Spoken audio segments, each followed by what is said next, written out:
두 분 들어오시라고.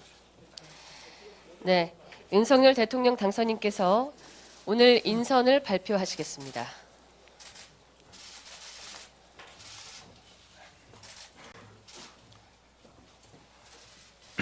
존경하는 국민 여러분, 농림축산식품부 고용노동부 장관 후보자를 발표하겠습니다. 농림축산식품부 장관 후보자로 정황근 전 농진청장입니다.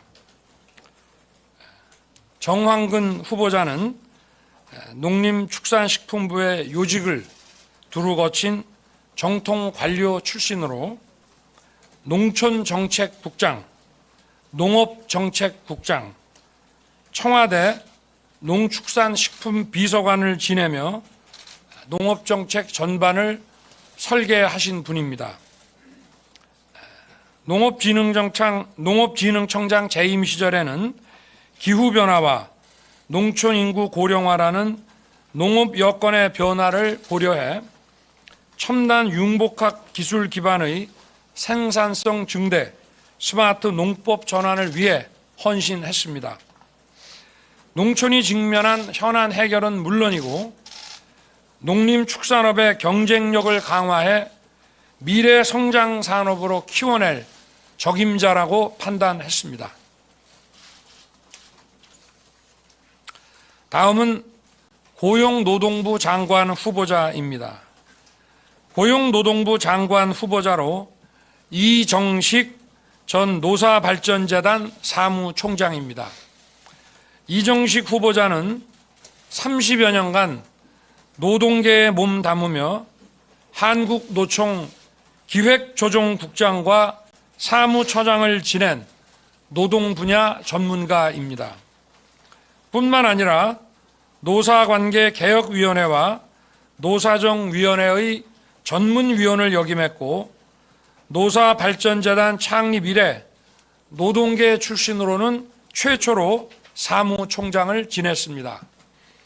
노사관계를 합리적으로 접근하는 전문가로 평가받고 있습니다. 노동 현장의 풍부한 경험과 전문성을 바탕으로 노동의 가치가 제대로 존중받고 합리적 노사관계 정립의 밑그림을 그려낼 적임자라고 판단했습니다. 감사합니다. 네, 이어서 윤석열 대통령 당선인께서 인선과 관련한 언론인 여러분의 질문에 직접 답을 하시겠습니다.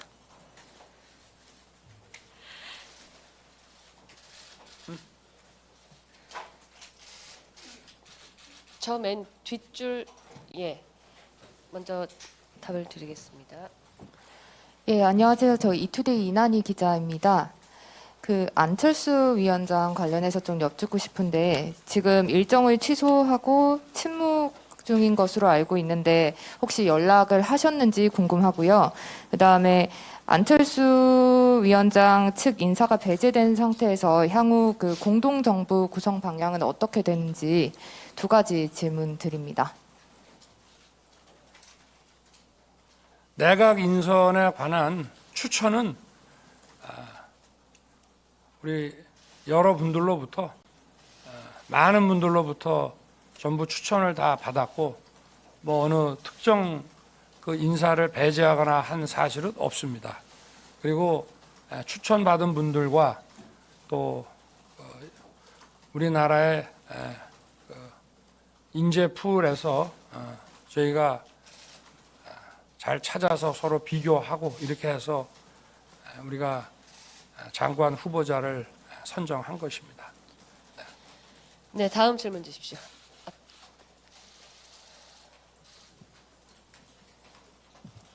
네, 연합뉴스TV 장보경입니다. 안 위원장 관련 질문을 또 드리게 되는데요. 안 위원장과 어제 오전에 독대하시면서 인선 관련해서 사전에 논의가 있고 없고 이런 부분에 대해서 설명을 하셨는지 궁금하고요. 그리고 안 위원장께 오늘 만나거나 좀 연락을 하실 의향이 추후 있으신지 궁금합니다. 그래서 저는 좀 이해가 안 됩니다만은 제가 추천을 받았고요. 그리고 또 이 인선 과정이 어떤 방식으로 이루어지는지에 대해서도 설명을 드렸고 거기에 대해서 뭐 무슨 아무 문제가 저는 없다고 생각합니다. 네. 네, 어제와 마찬가지로 한 분 더 질문을 받겠습니다. 전에 기회를 안 드린 분 위주로 좀 먼저 드리겠습니다. 예. 네, MBC 구민지입니다. 당선인님, 제가 또 관련된 질문 또 하나 더 드리려고 하는데요. 그 두 차례 걸친 인선 결과 놓고 이제 아까 다 언급하셨듯이 이제 안철수 위원장이 오늘 이제 공식 일정을 취소하고 약간 강하게 반발하는 듯한 그 모양새를 보인다 이런 지적이 있는데요. 여기에 대해서 전반적으로 어떻게 보시는지 먼저 궁금하고요. 저는 뭐 그 정도 하고 내가 답을 드리겠습니다. 계속 지금 여기 두 분에 대한 인선 얘기를 안 하시고 자꾸 안철수 위원장 말씀을 하시기 때문에 안철수 위원장으로부터 추천을 받았고요. 또 제가 이 인선 과정이 어떻게 이루어지는지에 대해서도 어제 충분히 설명을 드렸고 본인이 뭐 불쾌하거나 이런 거는 전혀 없으신 거로 제가 알고 있고 뭐 무슨 일정을 취소했다고 하는데 저는 그건 잘 모르겠습니다만은 어제 분과 보고가 하나 있었는데 뭐 거기에 안 나오신 걸 가지고 뭐 일정을 취소했다는 그런 식으로 보고 계신 모양인데 저는 지금 구체적으로 무슨 생각을 하고 계신지 본인의 입장이 어떤지에 대해서는 전혀 아는 바가 없고 제가 대했을 때 느낌이나 이런 거에 비추어 보면 무슨 뭐 글쎄 저하고 얘기를 할 때는 그렇게 안 하시고 또 본인이 속으로는 어떻게 생각하시는지 그거는 제가 알 수 없습니다만은 우리 기자분들 얘기하시는 게 저는 좀 이해가 안 되는 측면이 있습니다. 네, 그 오전에 제가 브리핑해 드렸던 바와 지금 질문 주신 것에 대한 당선인의 응답이 별반 다르지 않으시다는 것 아실 것 같습니다. 오늘 당선인과의 질의응답은 이렇게 정리하도록 하고 이 자리 또 오늘 후보자로 인선 내정되신 두 분의 후보자께 질의응답하는 시간을 갖도록 하겠습니다. 예, 윤석열 당선인의 먼저 퇴장이 있겠습니다.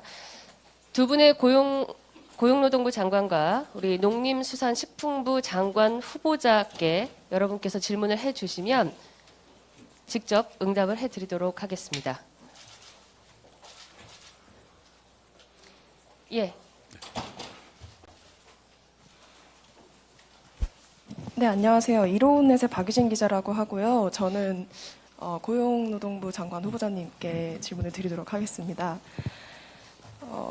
사회적 기업 관련한 질문인데요. 사회적 기업은 공공기관 우선 구매와 정부 재정 지원 면에서 혜택을 받을 수 있거든요. 그래서 지금은 사회적 기업이 되려면 일정 요건을 갖춰서 고용노동부의 인증을 받는 인증제를 실시 중입니다. 근데 이제 인증제가 아니라 등록제로 바꿔서 좀 저변을 확대해야 한다는 주장이 있어요. 그런데 등록제로 바뀌면 등록된 사회적 기업 중에서 정부 지원을 받을 수 있는 기업은 따로 평가를 하고 선별을 해야 되는데 아직 그 지표나 평가 방법이 제대로 정해지지 않아서 이르다는 의견도 있는데 이에 대해서 후보자님의 의견이 궁금합니다. 그러니까 인증제에서 등록제로 변하는 방향에 대해서요. 그건 뭐 부처하고 가서 상의를 해봐야 되겠습니다만 인증제와 등록제가 갖고 있는 장단점이 있으니까 그런데 그 등록제로 했을 때 이제 무분별하게 갈 수 있는 부분에 대한 그 뭐 우려되는 사항이랄지 뭐 이런 부분들에 대해서 충분한 보완이 있다면 그 확대하는 측면에서 긍정적인 검토가 가능하겠죠. 그런데 이것은 뭐 노동부 내부에서 충분히 그동안 검토를 했었을 것이므로 가서 살펴보고 제가 답변을 드린 게 맞을 것 같습니다. 예. 네, 이어서 다시 질문하시겠습니까? 네, 저도 중앙선대위 김나윤 기자인데 저도 고용노동부 장관 후보자님께 질문 드리고 싶은데요. 그 윤 당선인께서는 후보 시절과 포함해서 내일도 한국노총과 만남 있는 걸로 알고 있는데요. 대신 그 민주노총과의 회동은 한 번도 있지 않았습니다. 장관 후보자님께서 장관에 취임하신다면 양대 노총 중 하나인 민주노총과의 만남 계획하고 계신지 플러스 양대 노총과의 관계 설정 어떻게 하실 건지 궁금합니다. 지금 노동계에서는 뭐 이렇게 선거 과정부터 지금 굉장히 부정적인 견해를 갖고 있는 것으로 보이는데 내일 그 당선인께서 한국노총을 방문하는 걸로 알고 있습니다.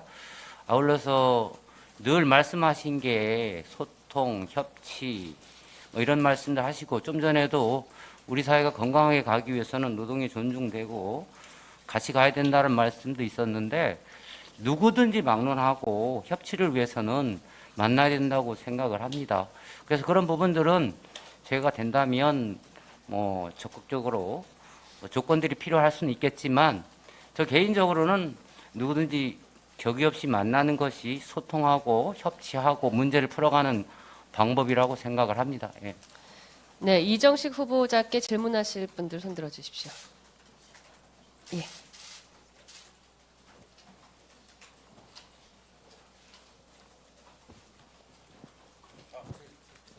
네, 먼저 저 뒤쪽에 마이크를 주시면 좋겠습니다. 네, 안녕하세요. 저 매일노동뉴스 임세용 기자입니다. 당선인의 근로시간 유연화, 직무상과 임금체계 공약, 최저임금 관련 발언으로 노동계에서 사용자 편향성이 높다고 우려를 하고 있습니다. 그래서 노사 갈등을 줄일 사회적 대화 필요성이 높아지고 노동계에서도 지속적으로 요구를 하고 있는데, 사회적 대화를 어떻게 해나가시겠다는 그런 구체적인 계획이 있으신지, 그리고 사회적 대화에서 어떤 사항들을 논의하실지가 좀 궁금합니다. 여러 가지가 있겠습니다만은 뭐 저 자신이 아까 당선인께서도 말씀하셨지만 IMF 때 노사정 대타협을 이후에 뭐 최저임금이라든가 쭉 계속 사회적 대화에 중요한 역할을 해왔는데, 이 지금 어차피 여소야대가 되고, 그리고 그 노사관계를 바꾸기 위해서는 법, 제도, 의식, 관행 모두를 바꿔야 되는데, 그 노사 간의 그 대립이 아주 극단적인 그런 부분들을 가지고 사회적 대화를 한다는 것은 쉽지 않아 보여요. 그래서 일단 현재 여러 가지 재반 사항을 고려해 봤을 때는 긴급한 것, 그리고 사회적 공감대가 가능한 것, 뭐 청년 일자리 문제라든가, 그 다음에 양극화 해소라든가, 그 다음에 지금 노동권 보호의 사각지대에 있는 분들 보호 문제, 그리고 사회 취약계층인 그 플랫폼 종사자라든가, 그 다음에 프리랜서 이런 분들을 위한 보호,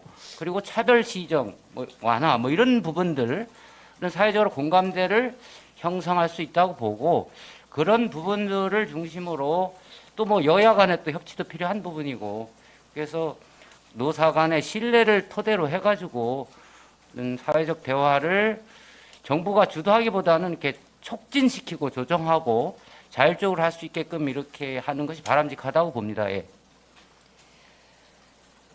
네, 고용노동부 장관 후보자께 더 질문 있으십니까? 예, 한 분 더 받고 농림수산식품부 장관 후보자께로 질문을 네, 이데일리 옮겨드리겠습니다. 황병서 기자입니다. 그 경영계에서 중대재해처벌법 개정이나 최저임금 차등 적용 등도 당선인에게 요구한 걸로 알고 있는데요.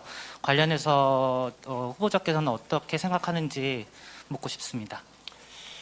이것도 뭐 당정청이나 뭐 여러 가지 의견들 그 조율을 해야 되고, 인수위에서 나온 뭐 여러 정책 과제들이 있을 것 같은데, 저 개인적으로는 이게 지금 현재 최저임금위원회가 지금 내년도 최저임금을 결정하기 위해서 논의를 하고 있고, 위원들이 있고, 그리고 그동안 그 업종별 차등 최저임금 적용과 관련해서는 수많은 노사 공익 간의 논의가 있어 왔습니다.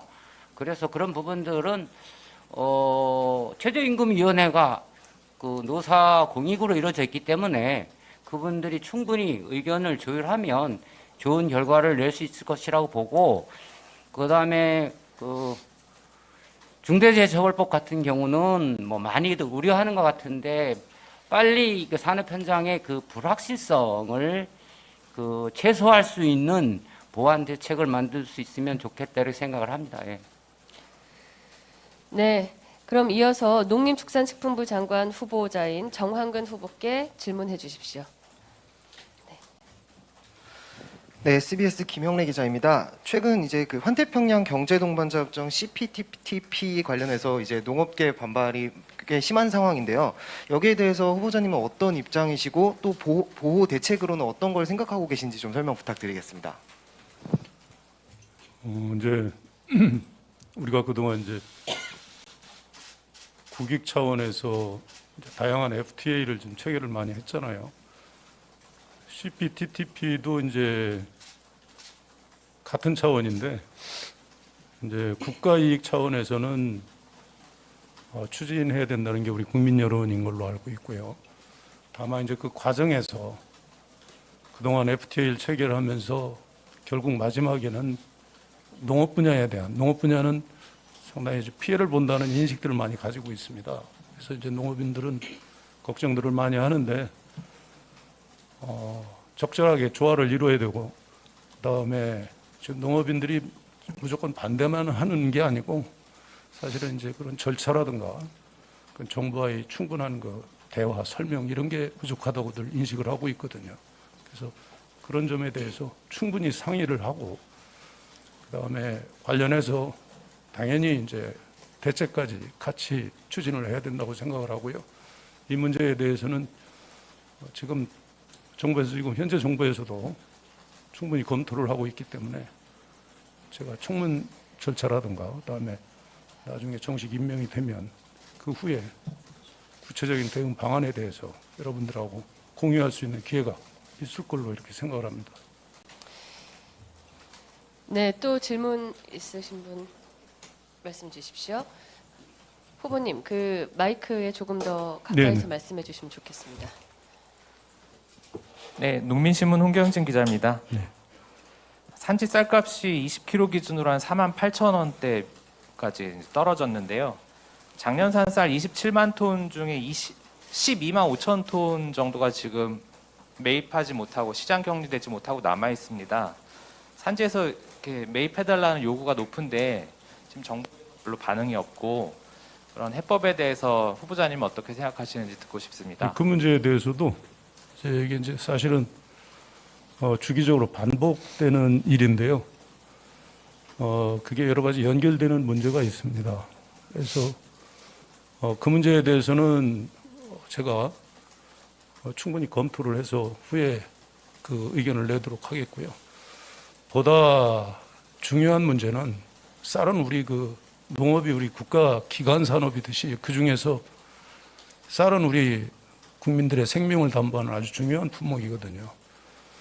근데 이게 주기적으로 이 쌀 때문에 우리 농업 문제 전반적으로 사실 그 여러 가지 그 문제가 유발이 되고 있어요. 그래서 그러면 쌀을 우리가 주로 밥으로 먹는 걸로 이렇게 하다 보면은 결국은 농작물 재배라는 거는 자연과의 어떤 그 연계가 상당히 많이 돼 있는 그 생물이기 때문에 그런 품목이어서 기본적으로 우리 쌀에 대해서 수요를 확장하는 쪽으로, 그래서 연간 제가 농촌진흥청장 할 때도 가장 중요한 프로젝트로 사실은 추진을 했었는데 우리가 200만 톤이나 밀가루를 먹고 있거든요. 근데 그거보다 훨씬 좋은 게 쌀가루인데 그동안 품종 때문에 안 된 지금 품종이 개발이 되어 있습니다. 그래서 훨씬 밀가루보다 훌륭한 이 쌀가루를 우리가 가공하는데 뭐 10% 20% 이렇게 활용할 수 있게 되면 근본적으로 쌀 문제를 해소하는 데 크게 기여할 수 있다고 보고, 제가 이제 정식으로 임명이 되면 그 문제에 대해서 아주 그 상당히 중요한 정책의 하나로 추진을 하도록 그렇게 하겠습니다. 네, 또 질문이 있으십니까? 예.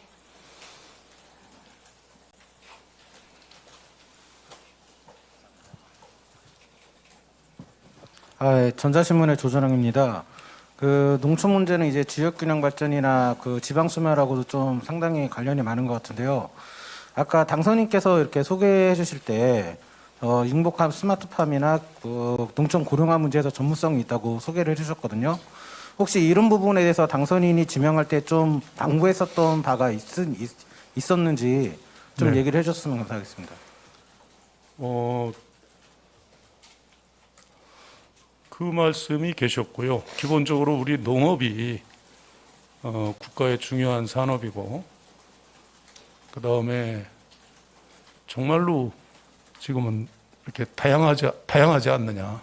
그리고 아까 여기 오기 전에 좀 대화를 나눴습니다마는 우리가 여러 가지 수익 개방이 되고 하면서 한쪽으로는 물론 그 어려움도 우리가 겪고 있지만 또 한쪽에서는 그에 대한 대응책을 우리가 개발하고 노력을 하면서 품질 면에서 보면은 정말 세계적인 그런 농산물들이 생산이 돼서 우리 소비자들이 드시고 계시거든요. 근데 그런 문제를 가지고 이제 대화를 했었고, 또 하나 이 농업이라는 게 기후 변화라든가 이렇게 지역의 어떤 그 불균형 문제를 해소하는데 대단히 중요한 그런 그 분야다. 그래서 더구나 이제 여러 가지 융복합이라든가 새로운 그런 기술 개발 이런 게 이쪽에 접목이 되면 지역의 발전 또 기후 변화에 어떤 그 대응하는 데 있어서도 상당히 효과를 낼 수 있겠다 이런 말씀을 주셨고, 그동안 제가 이제 생각하고 있거나 경험하고 또는 가지고 있었던 생각을 앞으로 정책을 추진하는데 반영을 해서 우리 지역에는 이제 사실 지역 소멸 문제까지 거론이 될 정도로 어려움이 있고 고령화 문제도 있고 하지만 한쪽에서는 젊은 사람들이 상당히 관심을 많이 갖고 있고 성과를 많이 내고 있거든요. 그래서 그런 문제를 집중적으로 추진을 그렇게 하도록 하겠습니다. 네, 질문이 더 있으십니까? 네, 중앙선대위 김나윤 기자입니다. 농지법 관련해서 말씀 여쭙고 싶은데요. 농지 관련해서 최근 여러 투기 사례들이 발견되고 있는데 농지법 관련 소관부처가 농림부로 알고 있습니다. 후보자님이 장관에 취임하시게 되면 농지 관리 관련해서 어떤 입장이신지 좀 설명 부탁드리겠습니다. 농지는 정말 중요하죠. 그렇지만 이제 한쪽에서는 우리 식량 안보를 위해서 농지를 반드시 지켜야 된다는 그런 그 대명제가 있고, 또 국토가 약 70%가 산으로 돼 있고 농지는 대부분 활용하기가 상당히 좋게 여러 가지 경제 정리도 돼 있고 도로도 나 있고 그동안에 많은 투자를 통해서 편리하게 사용할 수 있도록 이렇게 돼 있기 때문에 수요가 많은 것도 사실입니다. 그래서 그 중에서 정말 우량한 농지에 대해서는 우리가 국가적인 어떤 그 전략 차원에서 유지를 해야 되는데, 문제는 그 농지를 소유하고 있는 그 농업인들 입장에서는 이렇게 좀 상당히 우량한 농지일수록 재산 가치가 떨어지고 이런 문제가 있어요. 그러니까 그런 거에 대해서는 식량 안보 차원에서 우리 전 국민을 위해서 그런 그 중요한 농지를 보존하는 것과 함께 그에 대한 인센티브도 같이 좀 결합이 돼야 된다는 얘기고요. 또 농지 중에서 이렇게 좀 짜투리라든가 그동안의 개발 과정에서 이렇게 좀 다른 용도로 활용하면 지역의 어떤 개발이라든가 어떤 경관 차원에서 얼마든지 다른 용도로 쓸 수 있는 것도 있습니다. 그래서 그 문제는 정확하게 좀 이렇게 분류를 하고 해서 이게 규제 일변도가 아니고 활용할 수 있는 쪽은 활용할 수 있도록 그렇게 추진을 하겠습니다. 네, 오늘 후보들께 더 질문이 없으신 것 같아서 마지막으로 질문 주십시오. 사실 아까 그 고용부 질문을 드리려고 했었는데 그 카메라 때문에 못 보신 것 같아서. 예, 가려져 있었습니다. 네네. 고용부 질문을 드려도 저 한국경제TV 문성필입니다. 그 사무총장 시절에 그 정부 주도의 일자리 창출과 관련해서 인터뷰를 몇 번 하신 게 있던데, 이번 정부 기조는 민간 중심의 일자리 창출을 어떻게 보면 중요시하는 기조이라고 이해가 되는데 그 부분에 대해서 좀 이야기 여쭤보고 싶습니다. 정부가 해야 할 일이 있고요, 민간이 해야 할 일이 있고, 특히 이제 공공성이 강한 부분들은 정부가 해야 되겠죠. 그리고 일자리 창출을 위한 일자리가 있고, 그리고 그냥 일자리로 끝나는 그런 일자리가 있는데 민간 부분이 할 수 있는 건 그런 거고, 전 정부에서는 마중물 역할을 한다 이런 측면에서 했던 것 같은데, 일단은 민간 부분에 활력을 제고하면서 민간 부분이 일자리를 적극적으로 창출하게끔 노사관계가 참여 협력적으로 가도록 유도를 하고, 그리고 공공 부분이 또 할 수 있는 부분들은 그걸 지원하고 그렇게 같이 가야 되겠죠. 예. 네. 아닙니다. 잠깐. 이렇게 해서 윤석열 당선인의 국무위원 후보 인선이 모두 마무리가 됐습니다. 이번 3차에 걸친 발표 동안 한덕수 국무총리 내정자께서 같이 이 자리에 함께 하셨는데요. 윤석열 정부의 책임 총리제 구현의 상징으로 헌법상에 보장된 총리 제청권에 준하는 그 방식으로 이번 후보들을 인선하고 후보 인선한 그 문서에 서명을 직접 하셨습니다. 오늘 마지막으로 내정자께서 이 오늘 후보 인선에 관한 짤막한 말씀 한마디 주시고 마무리를 하도록 하겠습니다. 네, 그동안 3번에 걸쳐서 18개 부처의 장관, 국무위원 후보를 확정을 했습니다. 이분들이 모두 인사청문회를 거쳐서 실제로 이제 부임을 하게 되면 정부의 경제를 살리고 그리고 통합과 협치를 바탕으로 한 그러한 그 협력적 국정 운영을 시작하는 그런 지금 단계에 있습니다. 그동안에 여러 가지로 굉장히 궁금하신 게 많아서 사실 질문도 많이 주시고 전화도 많이 주셨습니다만 그때마다 좀 충실하게 만족할 만큼 여러 기자님들한테 충분히 좀 알려드리지 못한 점 이 자리를 들어서 사과의 말씀을 드리고 이렇게 해서 선정된 정부가 하여튼 최선의 노력을 다해서 우리 경제를 안정시키고 국제사회에서 우리의 안보를 튼튼히 지켜가면서 그야말로 국익을 위한 외교를 전개하고 그리고 우리의 큰 문제인 불평등 그리고 양극화 문제를 해결해 나가도록 좀 많은 힘을 좀 실어주시고 특히 새로운 정부는 소통, 설득, 협치 이런 쪽에 굉장한 웨이트를 두어 갈 겁니다. 이것은 바로 우리 국민과 소통하는 것이고 또 여기에 계신 여러 언론사, 기자님들하고 소통하는 것이기 때문에 아무 거리낌 없이 항상 물어주시고 또 의견도 제시해 주시고 또 비판도 해 주시고 그래서 정말 우리가 세계에서 최고의 국가 그리고 사랑받고 그리고 존경받는 그런 나라가 되도록 꼭 협조해 주시기를 간곡히 부탁드립니다. 감사합니다. 네, 이상으로 4월 14일 윤석열 당선인의 인선 발표를 마치겠습니다. 참여해 주신 우리 취재진 여러분 감사드립니다.